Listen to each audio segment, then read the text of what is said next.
실제로 제가 임장을 다녀보면 주변 상가나 길거리에 다니는 사람도 없고 아주 썰렁했습니다.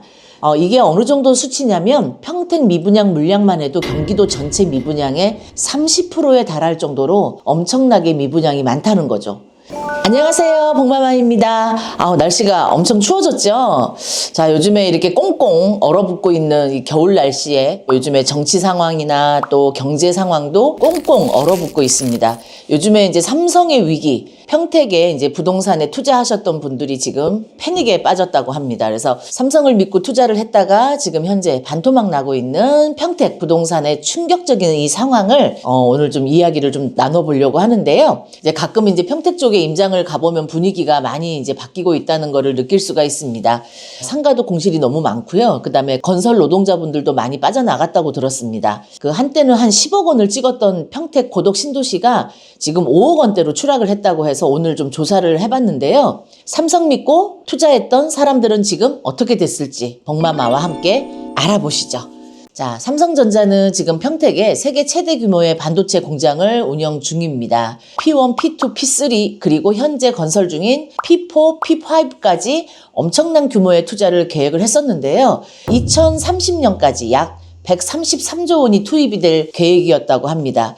그래서 한때 6만 명의 건설 인력이 투입이 될 정도로 이제 활발했지만 지금은 이제 공사가 이제 축소가 이렇게 되면서 1만 명 수준으로 이제 급감을 했다고 하는데요. 실제로 제가 임장을 다녀보면 주변 상가나 길거리에 다니는 사람도 없고 아주 썰렁했습니다.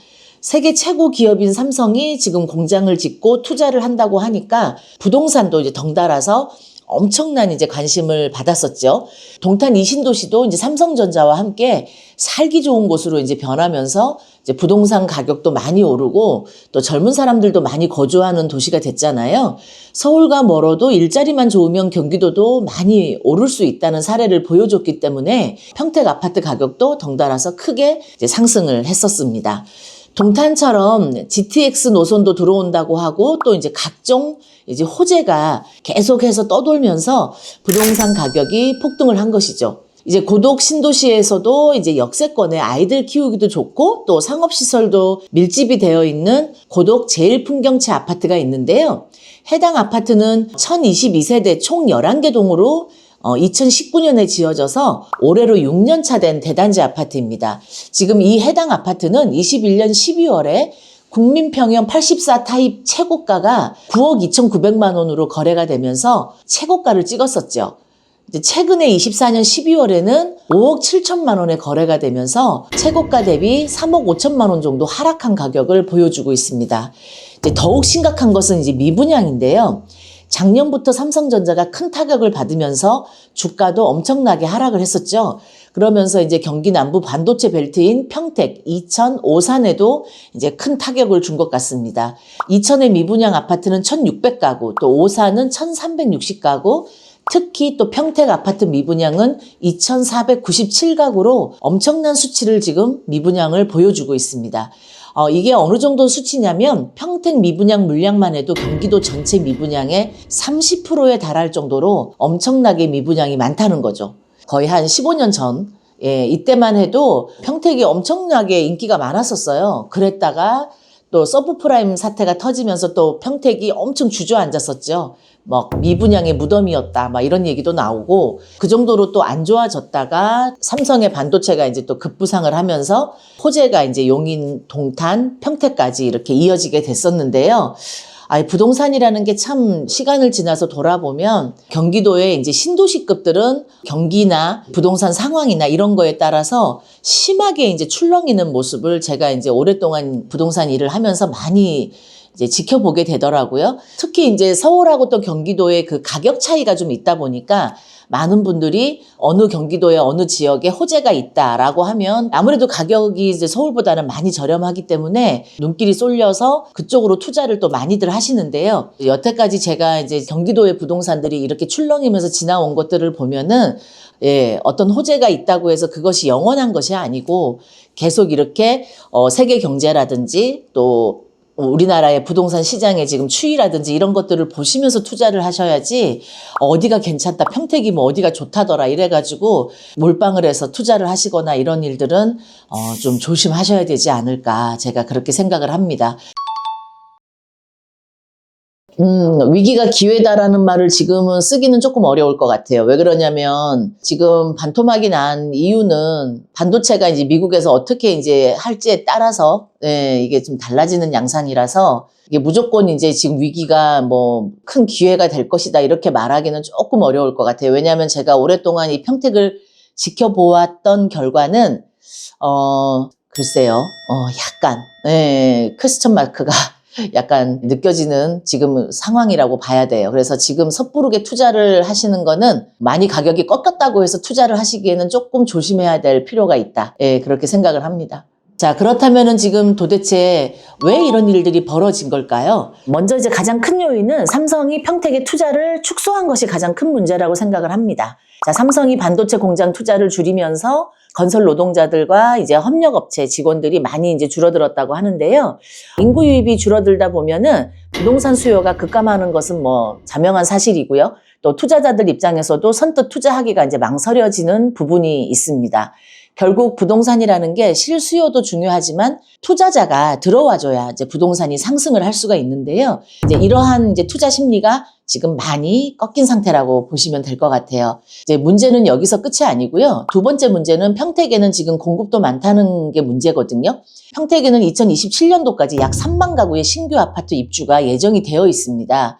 또 현재도 미분양이 점점 쌓이고 있는 데다가 아파트 매물도 올해 1월 20일 기준으로 해서 11,296건으로 엄청난 수치를 지금 보여주고 있습니다. 이러한 상황에서 신규 아파트 공급까지 이제 더해진다 그러면 한동안은 어려운 상황이 지속될 수밖에 없다는 생각이 드는데요.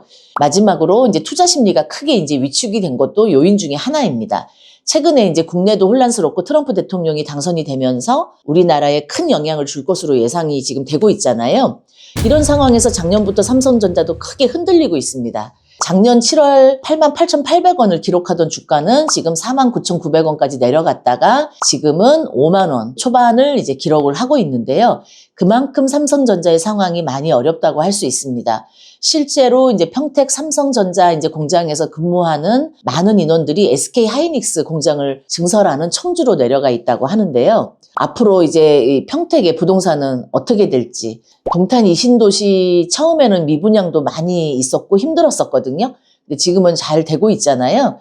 평택도 과연 그렇게 될 수 있을까요? 아니면 지금 정도 수준에서 이제 머무를까요? 이제 이런 생각을 많이 해보실 텐데요. 지금 사실 이제 트럼프 대통령이 당선이 되고 그러면서 여러 가지 이제 문제가 있으면서 삼성도 지금 조금 어려움에 처해 있습니다. 그 다음에 이제 중국이 요즘에 AI로 엄청 치고 올라왔어요. 미국도 지금 당황을 할 정도로 지금 상황이 녹록진 않습니다. 그래서 이재용 지금 삼성 회장도 투자를 앞으로 이제 발표할 거다 이런 얘기가 지금 나와서 기대감이 엄청 높아지고 있는데요. 어쨌든 지금 우리나라는 투자만이 살 길이고 평택이 지금 주춤하기는 하지만 또 이제 상황이 어떻게 바뀔지는 조금 더 지켜봐야 될 것 같습니다. 왜냐하면 우리가 코로나 시기 때 반도체가 엄청 급부상을 했었잖아요. 그것처럼 침체기에 있다가 다시 또 반등을 하는 시기가 어떤 형태로든 나타날 것 같아요. 트럼프 정치가 이제 막 시작이잖아요. 이제 막 시작이기 때문에 우리도 조금 부동산 지금 시장이 안 좋지만 조금 더 지켜보시면서 호흡을 맞춰 가시는 게 좋을 것 같아요. 평택 쪽에 경매 예전에 요즘에는 별로 안 했고요. 예전에는 좀 했었어요. 근데 지금은 별로 하진 않아요. 평택을 저는 그렇게 제 개인적으로는 그렇게 투자처라고 생각은 하지 않아요. 근데 왜냐하면은 여기는 예전부터 출렁이는 지역이었어요. 약간 너무 출렁이면 안정적이지가 않거든요. 부동산이. 근데 그럴 때마다 투자자들이 엄청 충격을 받아요. 그래서 그런 지역이기 때문에 예전부터 제가 여기는 투자를 별로 하진 않았습니다. 저는 조금 안정적인 곳에 투자를 좀 하는 편이에요. 그런 부분 때문에 저는 조금 투자는 별로 하지 않은 편이에요. 그렇죠. 약간은 안정적인 지역들은 아무래도 이제 가격 자체가 조금 탄탄하기 때문에 투자 비용이 조금 높을 수는 있어요. 아니면은 조금 호재가 많지는 않더라도 천천히 미래지향적인 그런 지역을 선택을 하신다던가 그런 것도 나쁘지 않다고 저는 생각을 합니다. 자, 복마마와 이렇게 앞으로 부동산에 대한 흐름이라든지 시장에 대한 이야기들 나눠가시면서 여러분들의 의견도 좀 댓글로도 남겨주시고요. 복마마 TV 구독, 좋아요도 꼭 눌러주시면 감사하겠습니다. 다음에 만나요. 안녕. 이번에는 좀 흐지부지 되지 않게 제대로 좀 배워보고 싶다라는 생각으로 수강을 하게 되었습니다. 저 오프라인 강의는 들어본 건 처음이었거든요. 부동산 관련해서는. 한번 열심히 해보겠다 하고 한 30-40분 전에 미리 왔는데 이미 꽉 차 있는 거예요. 너무 신기했어요. 그래서 약간 뒤통수 맞은 것처럼 이렇게 비슷한 꿈을 갖거나 혹은 목표를 가지신 분들이 가지는 어떤 에너지라고 해야 되나요? 굉장히 되게 적극적이시고 긍정적이시고 그런 열정이나 의지 같은 거에 압도를 당해가지고 이거 나도 좀 정신을 좀 똑바로 차리고 잘 하게 된 것 같습니다. 처음에는 어떤 경매가 돈을 버는 수단이라고만 생각을 했었거든요. 막상 이 경매를 공부를 하다 보면은 생각 외로 배우는 거리들이 굉장히 많아요. 내가 인생을 살아가면서 부동산이라던가 자산에 대해서 어떤 식으로 받아들여야 되고 행동해야 되는지 그런 것들을 생각해 볼 수 있는 되게 좋은 기회가 되고 시작하는 게 어렵고 그냥 하면 되거든요. 이렇게 말씀드려도 각자만의 동기부여라는 게 필요한 것 같아요. 저 같은 경우는 지금 육아휴직 기간이거든요. 그래서 아이들을 돌보기도 하고 집안일도 많이 하면서 약간 체력적으로나 심리적으로 조금 힘든 부분도 있었는데 막상 반대로 아이들을 잘 키우고 행복하게 인생을 살아야겠다는 동기부여가 좀 강하게 드는 시점부터는 이렇게 더 적극적으로 하게 된 것 같아요. 그래서 뭐 당장 내일부터 행동을 하겠다라고 마음 먹기에는 부담스러울 수 있겠지만 어떤 조금이라도 목표가 생기거나 꿈이 생기시면은 직접 이렇게 경매라는 부분들에 대해서 도전을 해보시는 것을 저는 되게 추천을 하고 있습니다. 네. 최종적인 목표라고 하면은 내 집 마련, 좋은 입지에 안전하고 깨끗하고 아이들이랑 재밌게 살 수 있는 그런 아파트를 갖는 게 제 꿈입니다. 나이야 멋졌단 말이야. 인생은 단 한 번뿐이야. 남 눈치 보지 말고